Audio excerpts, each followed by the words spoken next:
ഞാൻ മുല്ലത്തരം ഡാലി മുക്കാഞ്ഞിരം അഥവാ സോമൻ ഗോപാൽപുര.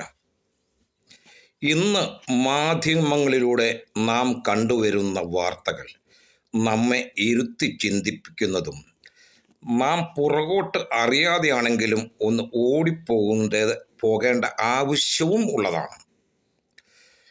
ഇന്നത്തെ കൗമാരക്കാർ കാണിച്ചു കൂട്ടുന്ന കൊക്രാപ്പീച്ചകൾ തൻ്റെ കൂടെ സ്കൂളിൽ പഠിക്കുന്ന വിദ്യാർത്ഥി തൻ്റെ കൂട്ടുകാരനെ 4-5 പേർ ചേർന്ന് ഇടിച്ചും തൊഴിച്ചും അവനെ കൊലപ്പെടുത്തുക. ഇതൊക്കെ ഒരു കാലത്ത് നമുക്കൊന്നും ചിന്തിക്കാൻ പോലും കഴിയുന്നതിനുമൊക്കെ എത്രയോ അപ്പുറമായിരുന്നു. അത് വേറൊരു കുട്ടിയാണെങ്കിൽ പരീക്ഷ എഴുതാൻ മടിച്ച് അവൻ 10ാം ക്ലാസ്സും 11ാം ക്ലാസ്സും ഒക്കെ നല്ല മാർക്കോടെ വിജയിച്ചൊരു പയ്യൻ ഒരു ഉത്ഭയം കൊണ്ട് ആത്മഹത്യ ചെയ്യുന്നു.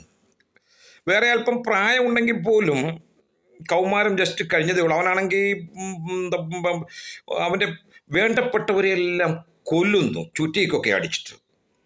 അവൻ്റെ സ്വന്തം അനിയനെ അടിച്ചപ്പം അനിയൻ അണ്ണാ ചേട്ടാ എന്നറിയാതെ വിളിച്ചുപോയി. ആ ശബ്ദം കേട്ടവൻ ഞെട്ടിയെന്നും പറയുന്നുണ്ട്. കാലത്തിൻ്റെ പോക്ക്, കൗമാരത്തിൻ്റെ പോക്ക്. എല്ലാവരും പറയുന്നു കൗമാരം, ആധുനിക കൗമാരം, ഈ തലമുറയിലെ കൗമാരം പേടിപ്പെടുത്തുന്നതാണ്, ഭീതിപ്പെടുത്തുന്നതാണ്, ഇത് നിയന്ത്രിക്കേണ്ടത് ആവശ്യമാണെന്ന്. എങ്ങനെ എന്നാരും പറയുന്നു കിട്ടില്ല താനും. എല്ലാവരും പറയുന്നു ഈ പുതിയ തലമുറയിലെ കൗമാരം പേടിപ്പെടുത്തുന്നതാണ്, ഭയപ്പെടുത്തുന്നതാണെന്ന്.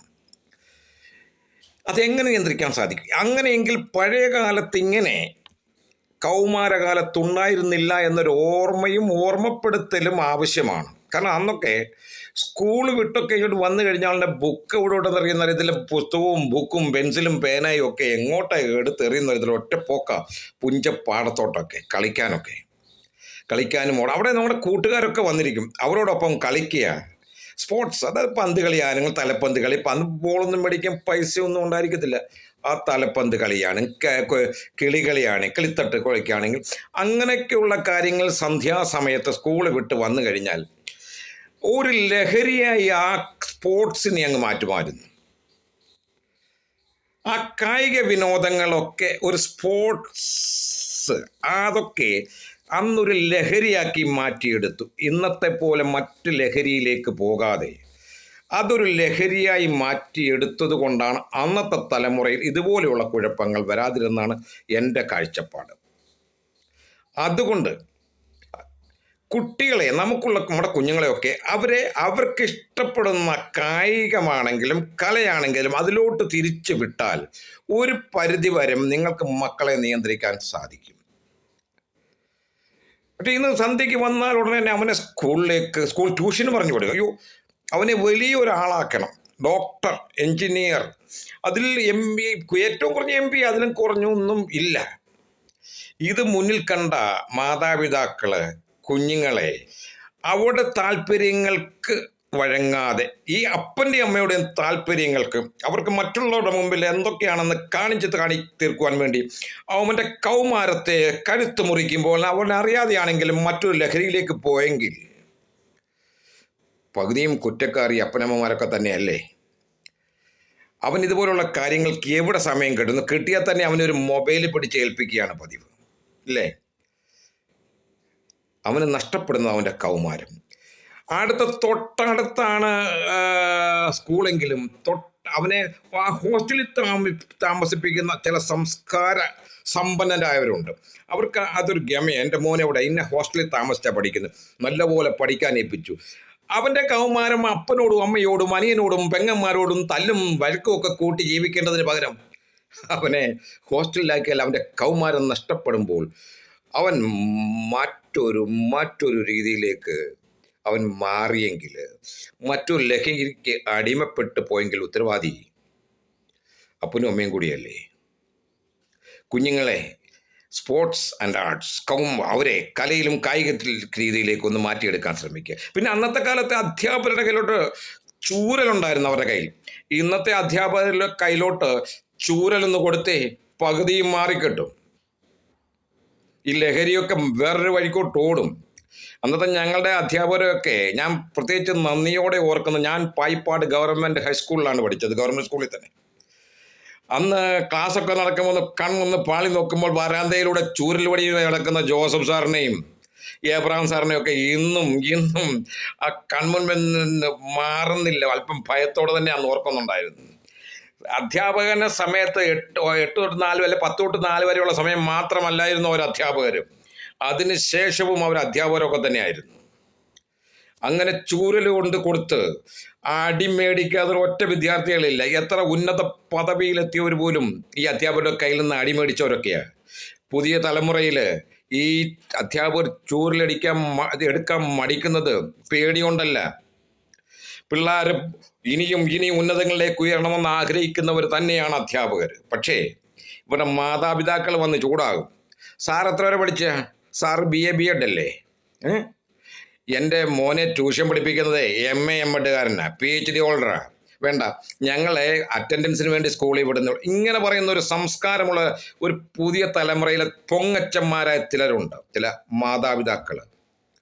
കുട്ടികൾ മറ്റൊരു വഴിയിലേക്കും പോകാൻ അത് കാരണമാകും. ഒരിക്കൽ കൂടി ഞാൻ ഓർപ്പിക്കട്ടെ, ഈ കൗമാരക്കാരെ പിള്ളേരെ അവരെ സ്വയം വിട്ടിട്ട്, അന്നത്തെ കാലത്തൊക്കെ ഈ പരസ്പരം മറ്റുള്ളവരോട് ചേർത്തൊന്നും പറയും, ഇവിടെ അപ്പുറത്തെ വീട്ടിലെ കുഞ്ഞുട്ടി നോക്കി അവൻ മുടുക്കൊന്നല്ലോടാ, നീ എന്നാടാ പഠിക്കാത്ത, അങ്ങനെ ആരോടും കോമ്പറ്റിരിക്കുന്നൊരു പരിപാടി അന്നില്ലായിരുന്നു. ഇന്ന് മറ്റുള്ളവർ താരതമ്യപ്പെടുത്തിയാ പറയുന്നത്, അയ്യോ അവനെ നോക്കടി, ഇവളെ നോക്കടി, സാലിയെ നീ കണ്ടോ, കുഞ്ഞമ്മയെ കണ്ടോ, ജോളിയെ കണ്ടോ, അവരൊക്കെ ഒന്ന് എന്തോ പഠിത്തം, ഒന്നുമില്ലല്ലോ എന്തോ പഠിത്തം, നിനക്കെന്നാ പഠിക്കാൻ ഇവിടെ എന്തോ പാടി കുറപ്പ്. അന്ന് ഞങ്ങളുടെ അപ്പന്മാരും അമ്മമാരും അതിനുള്ള സമയവും ഇല്ലായിരുന്നു, അതിനുള്ള കാര്യമില്ലായിരുന്നു. അതുകൊണ്ട് ഞങ്ങളുടെ വീട്ടിൽ ഡിഗ്രിക്കാർ കുറവല്ലെന്നൊക്കെ നിങ്ങൾക്കും അറിയാം. ഈ താരതമ്യപ്പെടുത്തലൊന്നും അന്നില്ലായിരുന്നു. അതുകൊണ്ട് അവർക്ക് ഇഷ്ടപ്പെട്ട കലയിലേക്കോ കായിക രീതിയിലേക്കോ സ്പോർട്സിലോ ഒക്കെ തിരിച്ചുവിട്ടാൽ ഒരു പരിധി വരെ നിങ്ങൾക്ക് കുഞ്ഞുങ്ങളെ നിയന്ത്രിക്കാൻ സാധിക്കും. പിന്നെ അധ്യാപകരോട് ആവശ്യപ്പെടുക, PTA നിങ്ങളുടെ മീറ്റിംഗ് ഉണ്ടെങ്കിൽ അവിടെ ആവശ്യപ്പെടുക, അധ്യാപകരോട് പറയുക, അവർ ചൂരെടുക്കട്ടെ, കുഞ്ഞുങ്ങളെ മാന്യമായ രീതിയിൽ ശിക്ഷിക്കട്ടെ, അവരെ വളരട്ടെ. ഇതുപോലെയുള്ള ഈ മറ്റുള്ള അനാവശ്യ ചിന്തകളൊന്നും ഈ പിള്ളേരിൽ വരില്ല. ഒരു ഉത്ഭയമുണ്ടാകും. ഏറ്റവും വലുതായിട്ട്, അതായത് ഒന്ന് കുട്ടികളെ, കൗമാരക്കാരെ കായിക രംഗത്തേക്ക് പറഞ്ഞു വിടുക, അധ്യാപകർക്ക് ചൂറിലെടുക്കാൻ അനുവാദം കൊടുക്കുക. ഒരു കാര്യം കൂടി ഓർപ്പിക്കട്ടെ, ഇവരിൽ ദൈവഭയം ഉണ്ടാക്കുവാൻ ശ്രമിക്കണം. അന്ന് ദൈവമെന്ന് പറഞ്ഞാൽ അങ്ങ് ഈ മതങ്ങൾ വിശ്വസിക്കുന്ന ദൈവങ്ങളല്ല, അതിലുപരിയായിട്ട് നാട്ടിലെ കുറേ ദൈവങ്ങളുണ്ടായിരുന്നു. നമ്മുടെ മൂത്ത സഹോദരങ്ങൾ മാത്രമല്ല, നമ്മൾ മൂത്തതെന്നും നമ്മളെക്കാൾ ഉയർന്നതെന്നും നമ്മളെക്കാൾ വയസ്സിന് മൂത്തതായ പല ദൈവങ്ങളും നാട്ടിലുണ്ടായിരുന്നു. അവരെയൊക്കെ ഞങ്ങൾക്കും പേടിയായിരുന്നു അല്ലേ? ഉച്ചയ്ക്ക് ക്ലാസ് കട്ട് ചെയ്തിട്ട് ഒരു നൂൺ ഷോ കാണാൻ പോകണമെങ്കിൽ അവിടെ കാണും അനന്തപറമ്പിലെ ജോണിച്ചാൻ. പിറ്റേ ദിവസം ചന്തിക്ക് അടി കിട്ടും, പറഞ്ഞു കൊടുക്കും, താണ്ട് നിങ്ങളുടെ മോനെ അവിടെ ചെയ്യാൻ ദീപ തിയേറ്ററിൻ്റെ മുമ്പിൽ, ചെലങ്കയുടെ മുമ്പിൽ കണ്ടു. ഇന്ന് ആരും ഉപദേശിക്കാനില്ല, ദൈവഭയവുമില്ല. ദൈവമെന്നൊരു ശക്തി ഉണ്ടെന്നും തെറ്റുകൾ ചെയ്താൽ അതിന് നീ ഇന്നല്ലെങ്കിൽ നാളെ ശിക്ഷിക്കപ്പെടുമെന്നും ഉറപ്പ് കിട്ടാൻ ഒരു അദൃശ്യ ശക്തി നിന്റെ മുകളിൽ, നിന്റെ പിന്നിൽ, നിന്റെ മുൻപിലുണ്ടെന്ന് കുഞ്ഞുങ്ങളെ തിരിച്ചറിയിപ്പിക്കാൻ അല്പം ദൈവഭയം കൂടി കൊടുത്തു കഴിഞ്ഞാൽ കൗമാരത്തിലെ ഇന്നത്തെ കുട്ടികൾക്ക് ഈ പ്രാകൃത ചിന്തകൾ, ആവശ്യമില്ലാത്ത ചിന്തകൾ കുറച്ചൊക്കെ മാറ്റിയെടുക്കാൻ സാധിക്കുമെന്നാണ് എൻ്റെ വിശ്വാസം. ഒരിക്കൽ കൂടി ഞാൻ ഓർപ്പിക്കട്ടെ, നമ്മളെ കുഞ്ഞുങ്ങളെ ഫ്രീ ആയിട്ട് വിടുക. അവരുടെ ഇന്നത്തെ ഈ രീതിയിൽ നിന്ന് മാറ്റി അവർക്ക് കായികപരമായും കലാപരമായും അവർക്ക് എന്താണോ ഇഷ്ടം അതിലേക്ക് അവരെ വെള്ളം വരുമ്പോൾ തോണ്ടി വിടുന്ന പോലെ അതിലേക്ക് വിട്ട് അതിൽ പ്രോത്സാഹിപ്പിക്കുക. അല്ലാതെ അവനെ MBBS ഡോക്ടറാക്കണം, എഞ്ചിനീയർ ആക്കണം, അല്ലെങ്കിൽ MBA ഡിഗ്രി വേണം, LLB വേണം, ഇങ്ങനെയൊക്കെ ചിന്തിക്കാതെ അവനാകുന്നെങ്കിൽ ആകട്ടെ. അതിലും നല്ലതല്ലേ മറ്റുള്ളവരുടെ മുമ്പിൽ തലകുനിച്ച് നിൽക്കാതെ നിങ്ങളുടെ മകൻ ലഹരിക്ക് അടിമയാണെന്നും പറഞ്ഞ് പോലീസ് സ്റ്റേഷനിൽ പോയി തലകുനിച്ച് നിൽക്കുന്നതിലും നല്ലത് അവൻ്റെ ഇഷ്ടത്തിന് വിടുന്നതല്ലേ? അധ്യാപകരോട് പറ, ചൂറിലെടുക്കൂ. അധ്യാപകരുടെയും മാതാപിതാക്കളുടെയും സംഘടന മീറ്റിംഗ് ഉണ്ടല്ലോ, അതിൽ പറയുക, അധ്യാപകർ ചൂടെടുക്കുക. അവർ നമ്മുടെ കുഞ്ഞുങ്ങളെ നയിക്കട്ടെ. പണ്ടത്തെ കാലത്ത് നടന്നതുപോലെ അധ്യാപകരെ ഇന്ന് ഭയമില്ലെന്നുള്ളതാണ് വേറൊരു സത്യം. ഏറ്റവും പ്രധാനപ്പെട്ടതാണ് ഈ ദൈവഭയം. ഒരു അദൃശ്യശക്തി നിന്നെ നയിക്കുന്നുണ്ടെന്നും ആ ശക്തി നിന്റെ തെറ്റുകൾക്ക് ശിക്ഷ തരുമെന്നും അവനെ ഓർമ്മിപ്പിച്ചാൽ ഓർമ്മപ്പെടുത്തുവാൻ നിങ്ങൾ ഉപകരിച്ചാൽ നാളെ കൗമാരം അവന് നല്ലതായിരിക്കും.